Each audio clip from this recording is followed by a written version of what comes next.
Oke, assalamualaikum warahmatullahi wabarakatuh. Selamat pagi semua anak-anakku. Bagaimana kabarnya? Semoga masih dalam keadaan sehat walafiat ya. Eh, Bertemu lagi dengan Pak Ardi. Di sini pada pertemuan kali ini kita akan mencoba fokus pada latihan soal-soal PAS ya. Karena apa? Karena kemungkinan 3 minggu lagi ya, atau lebih tepatnya Desember awal itu kita akan menghadapi penilaian akhir semester ganjil. Jadi mulai dari sekarang ya, mulai saat ini Ananda semua itu sudah harus lebih serius belajarnya, tidak boleh main-main lagi. Kalau misalkan masih ada tugas-tugas yang belum diselesaikan, silahkan dikerjakan ya. Silahkan dikerjakan, silahkan menghubungi gurunya, guru mapelnya masing-masing ya. Kalau misalkan dalam mata pelajaran bahasa Indonesia, kalian silahkan cek di classroomnya, silahkan tanya ke Pak Ardi langsung, kira-kira tugasnya apa saja yang belum selesai. Karena jujur saja, ketika Pak Ardi lihat ya, di daftar nilai itu ada beberapa siswa ya, teman-teman kalian itu yang masih belum mengerjakan beberapa tugas ya. Entah tugas yang keberapa, tapi nilainya itu masih kosong. Jadi harapannya bagi yang merasa saya ini belum jarang mengerjakan tugas, selalu melewati saja. Jadi silahkan dikerjakan, diselesaikan ya. Oke, sekarang kita fokus kepada pembahasan soal PAS ya. Ini Bapak ambil dari PAS tahun lalu. Semoga saja bisa membantu ya ketika kalian menghadapi PAS besok. Sebelumnya kalian sudah Bapak berikan link form juga berisi soal ini, dan kalian juga sempat mengerjakan. Dan kalau misalkan hasilnya betul semua, berarti kalian sudah bisa. Tapi kalau misalkan ada beberapa soal yang memang kalian masih kesulitan, oke, kita bahas sekarang. Baik, baik, kita bahas nomor 1 ya. Nomor 1 di sini kita lihat di sini. Ini teks tentang Pantai Senggigi. Pantai Senggigi merupakan salah satu wisata andalan di Nusa Tenggara Barat. Pantai Senggigi sangat indah. Pantai Senggigi terletak di Kecamatan Batu Layang, Kabupaten Lombok Barat, Provinsi Nusa Tenggara Barat. Di sini pertanyaannya tentang teks deskripsi bagian, yaitu lebih tepatnya tentang struktur teks. Kalau misalkan berbicara tentang struktur teks deskripsi bagian, maka tentu kita tahu ya, untuk deskripsi bagian itu nama orientasi itu tidak ada ya. Karena teks deskripsi strukturnya hanya 3. Yang pertama apa? Identifikasi. Yang kedua, deskripsi bagian. Dan yang ketiga adalah kesimpulan. Untuk orientasi ini tidak termasuk ke dalam struktur teks deskripsi bagian, tetapi orientasi ini lebih tepatnya masuk ke dalam teks cerita fantasi ya. Jadi yang poin B ini tentu salah ya, maka jangan sampai kalian pilih kalau misalkan soalnya tentang teks deskripsi. Lalu jawaban yang mana ya yang lebih tepat? Kalau misalkan melihat lagi teksnya, ini sepertinya menceritakan gambaran umum ya, gambaran umum tentang Pantai Senggigi. Maka kalau misalkan penggambaran umum suatu objek dan biasanya itu menggunakan kata-kata adalah, merupakan, ialah ya, maka jawabannya adalah yang C ya, identifikasi ya.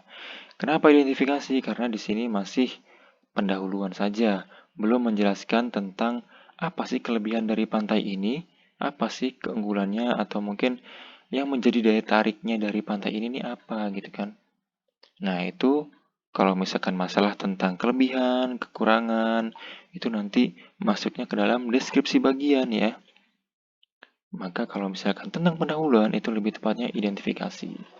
Jadi jawabannya yang C ya, identifikasi.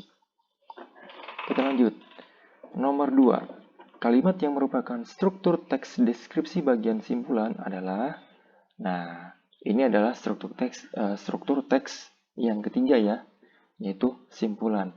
Kalau misalkan berbicara simpulan, maka kita bisa menyimpulkan, oh, simpulan itu adalah penutupnya, atau mungkin dalam sebuah penutup teks itu biasanya terdapat sebuah kesan atau pesan.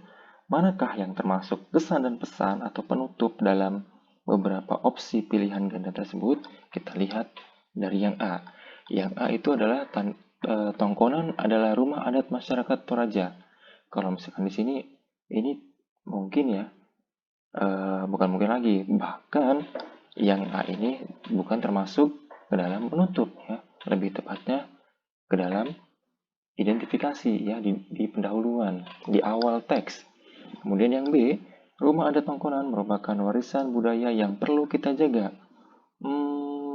Bisa kita pertimbangkan ya. Namun kita lihat yang C dulu. Atap rumah Tongkonan menyerupai perahu terdiri atas susunan bambu. Ini lebih tepatnya ke dalam deskripsi bagian ya, atau kalimat terakhir dalam pendahuluan, dalam identifikasi. Yang D, maaf ini ya, ini yang D ya, yang terakhir ya.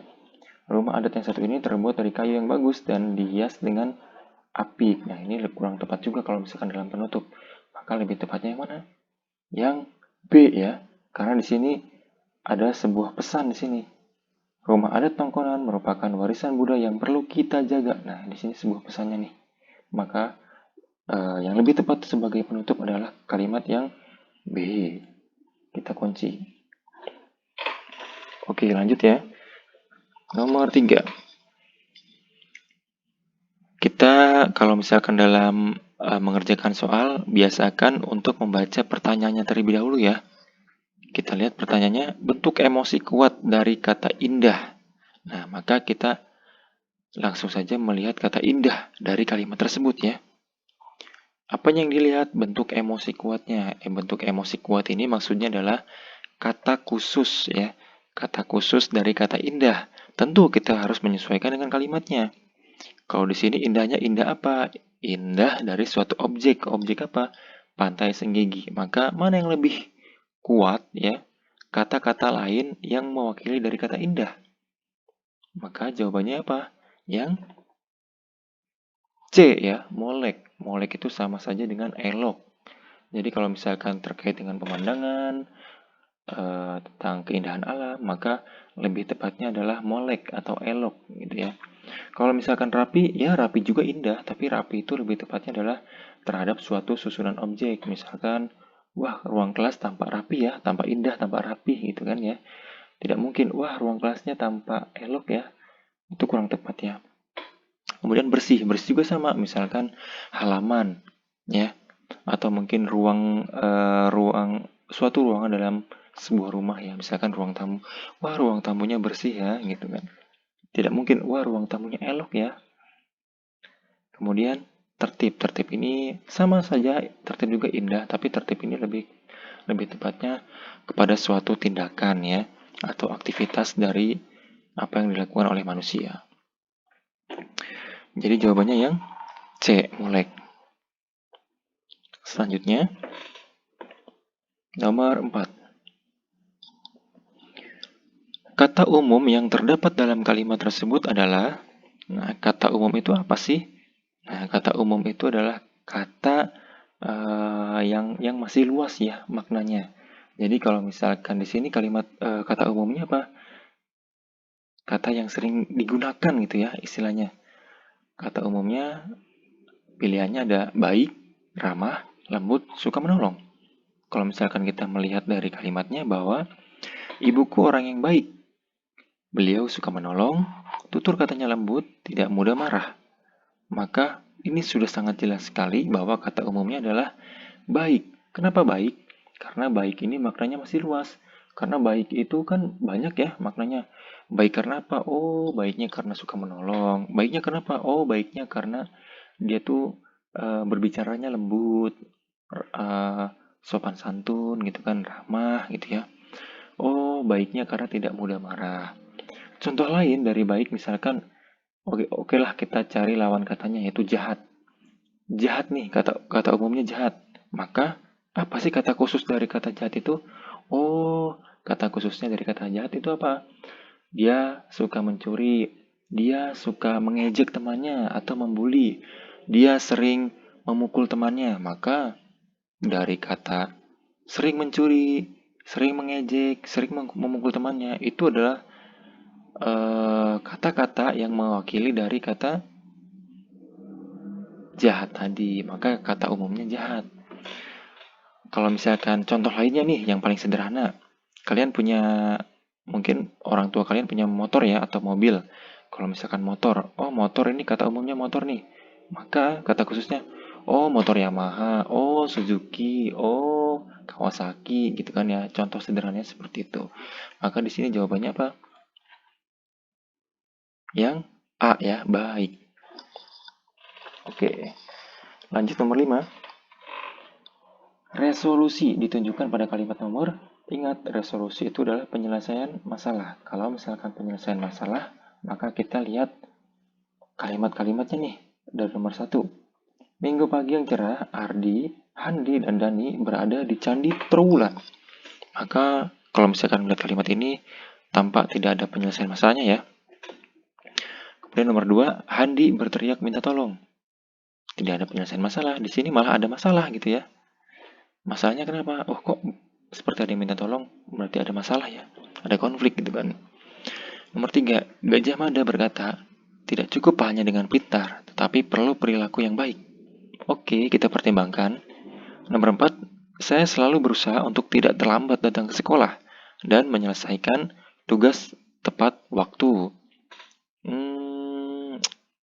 Bisa jadi. Maka antara C dan D ya, lebih tepatnya. Kita seleksi lagi nih, kira-kira yang lebih tepat yang mana? Penyelesaian masalah. Kalau misalkan dilihat dari nomor 3 dan nomor 4, maka jawabannya yang lebih tepat adalah yang mana? Yang C. Tidak cukup hanya dengan pintar, tetapi perlu perilaku yang baik. Itulah penyelesaian masalahnya. Lanjut nomor 6. Kutipan tersebut termasuk struktur teks cerita fantasi bagian apa nih? Kalau misalkan melihat dari teksnya, maka teks cerita fantasi ya. Oke, kita lihat di sini. Anika menemukan 3 kotak berwarna biru, ungu, dan kuning di kamar ibunya. Kata ibunya, jika ada 3 sahabat yang menyukai warna seperti kotak itu, mereka akan mendapatkan petualangan indah dan sekaligus mendapatkan berlian itu. Tetapi waktu yang diberikan untuk berpetualang hanya 1 jam. Nah, kita lihat ya, apa yang lebih tepat. Kalau yang A, resolusi itu penyelesaian masalah, maka di sini belum ada penyelesaian masalahnya. Yang B, orientasi. Oke, kita pertimbangkan dulu. Yang C, identifikasi. Oke, kita pertimbangkan dulu. Yang D, komplikasi. Komplikasi itu adalah permasalahan. Mulai ada konflik, mulai ada perdebatan, mulai ada masalah di dalam teks tersebut. Kalau misalkan dilihat, maka tampak belum ada konflik ya. Nah, maka di antara pilihan jawaban tersebut yang mendekati itu adalah yang antara B dan C. Kalau misalkan dilihat lagi, orientasi dan identifikasi itu sama-sama di awal ya, pendahuluan ya. Tetapi untuk teks cerita fantasi, strukturnya itu tidak ada kata identifikasi, melainkan orientasi ya, pendahuluan. Pendahuluan apa? Menggambarkan suatu latar atau tokohnya gitu kan ya. Latarnya bisa tempat, waktu gitu kan. Jadi jawabannya yang B, orientasi. Lanjut nomor 7. Oke. Penulisan kalimat langsung yang tepat adalah, kalimat langsung itu apa sih? Kalimat langsung itu adalah kalimat seperti ucapan ya, atau seperti dialog. Jadi ada suatu tokoh yang berbicara gitu kan ya. Istilahnya seperti itu. Tanda-tanda lainnya yaitu dilihat dari penulisannya. penulisannya itu adalah ciri-cirinya memiliki terdapat tanda petik 2. Nah, tampak di sini dari A, B, C, D itu ada ya tanda petik 2-nya. Tapi tanda petik 2-nya terdapat di mana? Tentunya terdapat di suatu dialognya atau kalimatnya ya. Bukan dari keterangannya, keterangan siapa yang berbicara, tetapi kalimat pendialogannya gitu kan ya. Berarti antara A, B, dan D. Yang C itu jelas salah. Oke, kita lihat yang B. Yang B juga ternyata salah. Di sini tanda petik 2-nya itu malah sampai keterangan juga ya, maka salah. Oke, berarti tinggal yang A, yang D, dan yang A dan yang D. Kita lihat di sini.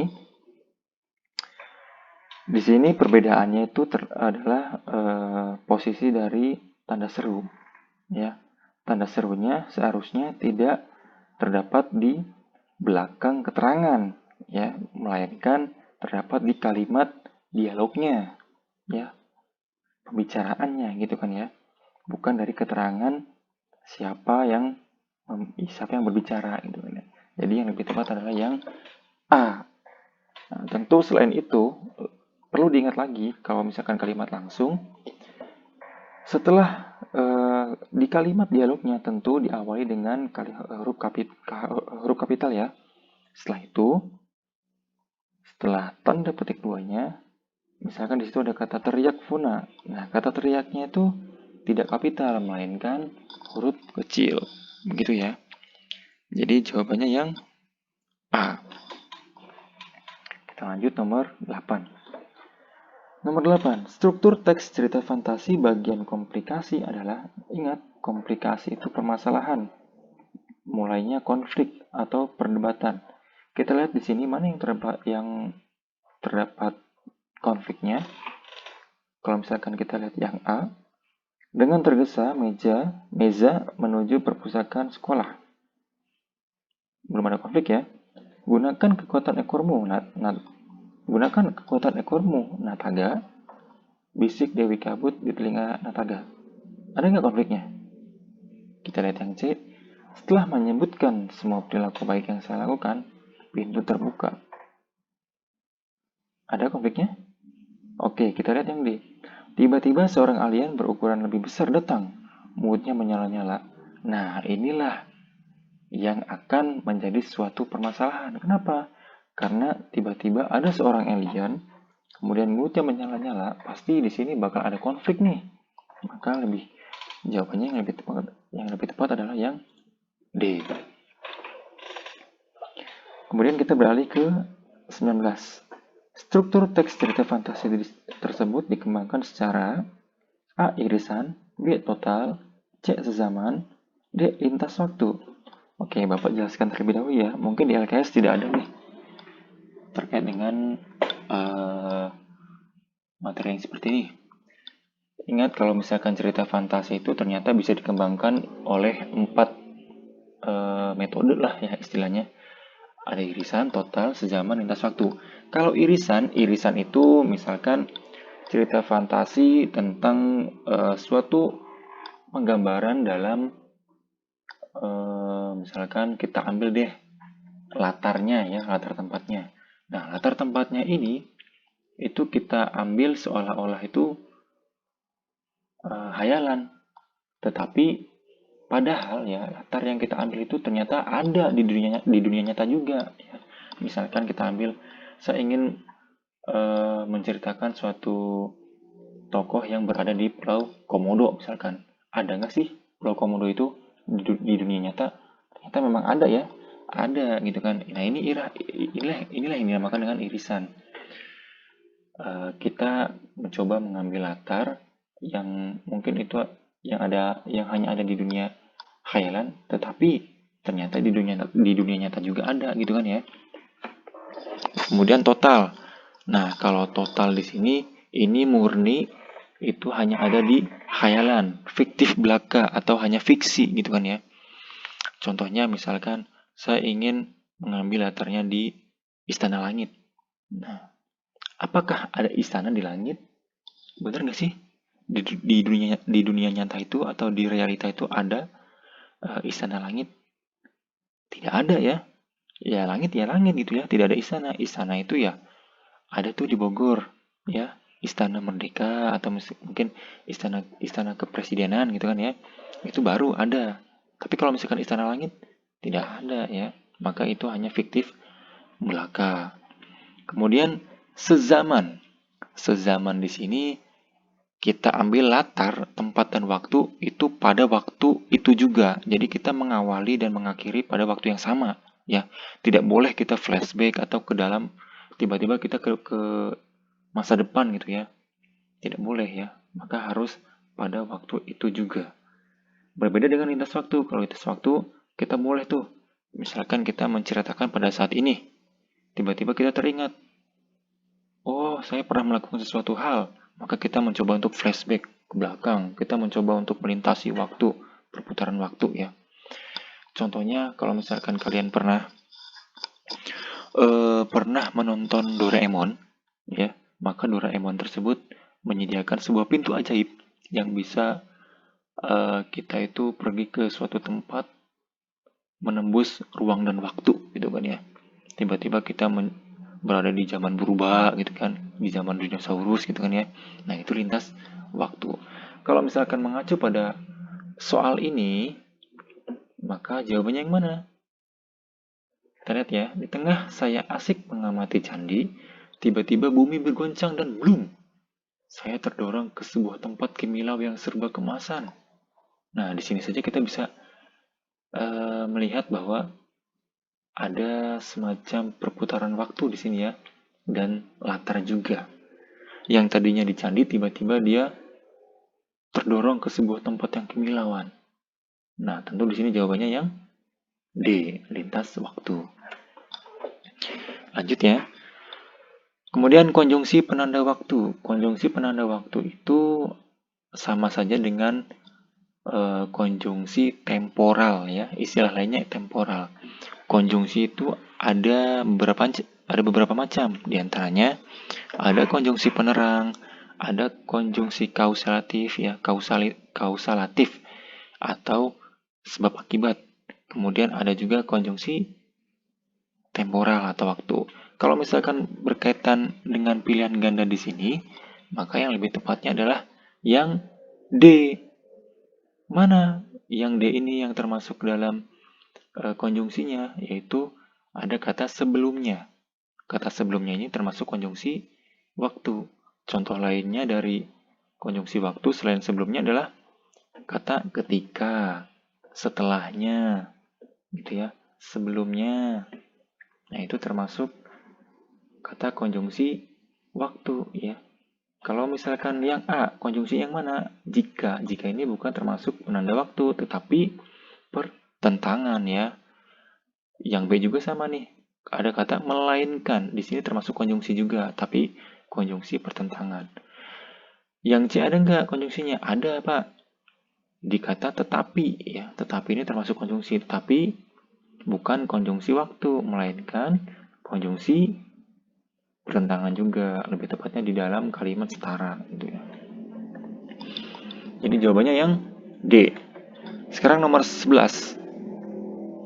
Kutipan tersebut termasuk struktur teks prosedur bagian apa ya kira-kira? Kita lihat kalimatnya di sini ternyata ada kalimat selamat mencoba dan berkreasi. Berarti sudah jelas ya, jawabannya yang C ya. Kenapa yang C? Ingat, struktur teks prosedur itu yang pertama ada tujuan. Nah, tujuan ini biasanya di awal nih, pendahuluan. Biasanya dia mendeskripsikan tentang makanan yang akan dia olah nih. Apakah sangat unik atau memiliki aroma yang seperti apa gitu kan, sehingga dia memberikan langkah-langkahnya, tips-tipsnya dalam membuat kue tersebut ya. Kemudian selain tujuan juga ada bahan dan alat. Dilanjutkan dengan langkah-langkah dan terakhir penutup. Kalau nomor 11 ini lebih tepatnya yang C ya, penutup. Lanjut nomor 12. Kutipan tersebut termasuk struktur teks prosedur bagian, ya, yang mana kira-kira ada kata tujuan, bahan, penutup, langkah-langkah. Kita lihat di sini ya. Setiap orang berusaha memperhatikan dan menjaga kebersihan, baik kebersihan lingkungan maupun kebersihan diri sendiri. Menjaga kebersihan diri tidaklah sulit. Kita bisa melakukannya dengan kegiatan sederhana seperti mencuci tangan. Perlu diketahui bahwa penyebaran virus penyakit pertama kali bisa berasal dari tangan kita sendiri yang tanpa sadar telah memegang sesuatu yang kotor. Tampak di sini belum ada sebuah bahan dan alat, dan tampak juga belum ada sebuah langkah-langkah. Maka kita bisa mengacu kepada pilihan jawaban yang A dan C. Ingat kalau C itu penutup sebuah kesimpulan, ada semacam ajakan di situ ya, atau seruan. Tapi kalau di sini itu hanya ini baru menggambarkan secara umum, ya. Lebih tepatnya tujuan, ya. Jadi jawabannya yang A, tujuan. Lanjut nomor 13. Kutipan tersebut merupakan struktur teks prosedur bagian. Nah, di sini kita lihat bahwa ada suatu kalimat-kalimat, urutan kalimat ya. Maka bisa kita lihat di sini ada kata perintah juga ada ya. Misalkan di sini ada sediakanlah atau sediakan bahan dan alat yang diperlukan. Nah, itu perintah tuh. Kemudian gosok telur dengan amplas, itu juga sama perintah. Maka lebih tepatnya di sini adalah langkah ya. Tujuan itu deskripsi ya, deskripsi seperti nomor 12 nih, seperti ini. Kalau bahan di sini tidak ada nih. Ya walaupun memang di sini sudah ada bahan-bahan, tapi di sini lebih tepatnya adalah langkah-langkah ya, mengurutkan dari awal sampai akhir, dari telur yang belum matang sampai yang sudah siap disajikan. Untuk manfaat di sini lebih tepatnya masuk ke dalam penutup kesimpulannya, gitu kan ya. Oke, jawabannya yang D. Nomor 14. Kalimat saran pada teks tersebut terdapat pada nomor mana kira-kira yang termasuk saran? Kata-kata saran itu biasanya dilihat dari konjungsinya, ya. Contohnya apa sih saran itu? Nah, di sini nih ada kata sebaiknya. Sebaiknya jangan terlalu panas. Kemudian torehkan canting dengan mengikuti motif, gitu ya. Kalau nomor 2 itu bukan kata saran, bukan kalimat saran, melainkan perintah, yaitu siapkan. Ada kata siapkan, ya. Kemudian nomor 3 juga sama perintah, ada kata sampirkan. Ya, nomor 4 juga sama ya, perintah, ada kata ambil atau ambilkan. Maka yang lebih tepat untuk kalimat saran itu ada kalimat pertama, sebaiknya. Gitu kan. Selain contoh kata sebaiknya juga untuk kalimat saran banyak sekali ya. Misalkan oleh karena itu misalkan kita harus bagaimana gitu kan ya. Kalian juga bisa lihat deh kalimat saran itu di materi LKS ya. Bisa dilihat banyak sekali contoh-contohnya. Jadi jawabannya yang A. Terakhir nomor 15. Kata-kata yang bermakna perintah. Nah, kata perintah itu adalah kalimat apa? Persuasif ya, atau bukan persuasif, imperatif ya lebih tepatnya. Kalau persuasif itu ajakan. Perintah contohnya itu apa? Di sini ada kata rebuslah. Ya. Langsung saja nih bisa kita lihat pilihan gandanya. Yang A, rebuslah beberapa menjadi diberi. Yang lebih tepat di sini adalah hanya rebuslah. Untuk kata beberapa menjadi diberi tidak termasuk dalam kata perintah. Kemudian yang B, tiriskan menjadi beberapa selembar. Maka yang termasuk perintah hanya tiriskan saja ya. Yang C, rebuslah, celupkan, tumbuk, peraslah. Nah, di sini tampaknya perintah semua nih. Oke, kita lihat yang D dulu. Secukupnya beberapa menjadi mendidih. Maka kurang tepat ya, di sini perintahnya hanya secukupnya saja. Maka jawaban yang lebih tepat adalah yang C. Nah, oke. Jawaban sudah kita kunci semua, maka kita coba kirim. Kita lihat skornya. Nah, ternyata skornya itu 15. Artinya benar semua. Jadi itulah pembahasan dari soal nomor 1 sampai nomor 15. Kalian bisa ulangi kembali melihat video ini di YouTube Bapak ya. Jadi silahkan dipelajari dan kalian juga bisa mengakses link form ini yang sudah Bapak share di Classroom. Jadi silahkan kalian ingin ketika persiapan PHS bisa melihat soal-soal ini kembali di Classroom ya. Begitu. Oh iya, jangan lupa di like dan subscribe ya video ini. Dan selamat belajar. Semoga kalian bisa benar-benar paham ya, bisa memahami dan mencermati dari setiap pertanyaan yang disediakan. Begitu ya. Jadi kita akan kembali lagi dengan video selanjutnya, yaitu lanjutan nomor 16 sampai 30 ya pada pertemuan berikutnya. Oke, sekian Bapak tutup. Wassalamualaikum warahmatullahi wabarakatuh.